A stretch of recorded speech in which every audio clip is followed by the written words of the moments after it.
Sienna here, and welcome back to another installment of the Sno-Isle Teen Vlog Squad Reviews. Today I'm reviewing a book that releases a little bit later on this month, and it's by an author I absolutely love, so I was so fortunate to get an advanced copy. I'm reviewing The Female of the Species by Mindy McGinnis.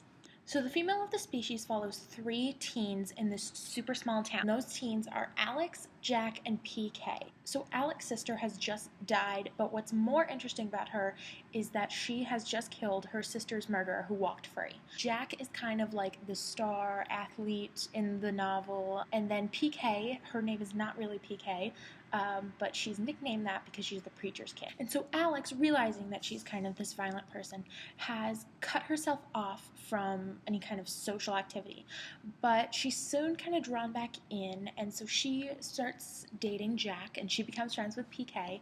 But there are some people who don't want her to have any of those relationships, who see her as a threat, and so she's dealing with that in addition to being a normal teenage girl who has just lost her sister. So I have read a lot of books in my time, so I do not take this lightly when I say that this is one of my favorite books of all time. Mindy McGinnis actually wrote a book called A Madness So Discreet, which actually won an Edgar Allan Poe Award for like the best mystery, YA mystery.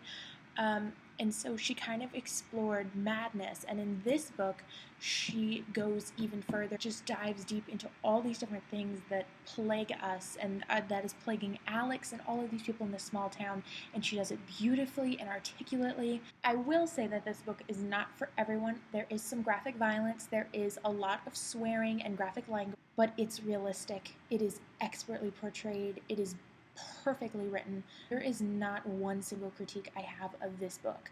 That's how good it is. One of the things that this novel deals with, and kind of at its core, is dealing with rape and rape culture, which it doesn't say so on the back on the synopsis, so I wasn't expecting that. There is an instance where one of the characters is almost raped, and Alex steps up and she defends the girl.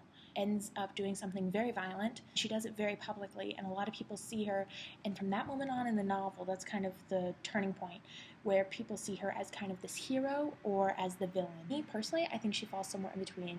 You are rooting for her, but at the same time you're like, oh my god, I need her to get some help. So thank you guys so much for watching. I do hope you pick up a copy of The Female of the Species when it hits your local Sno-Isle teen shelves. Alright, see you guys next time. Bye!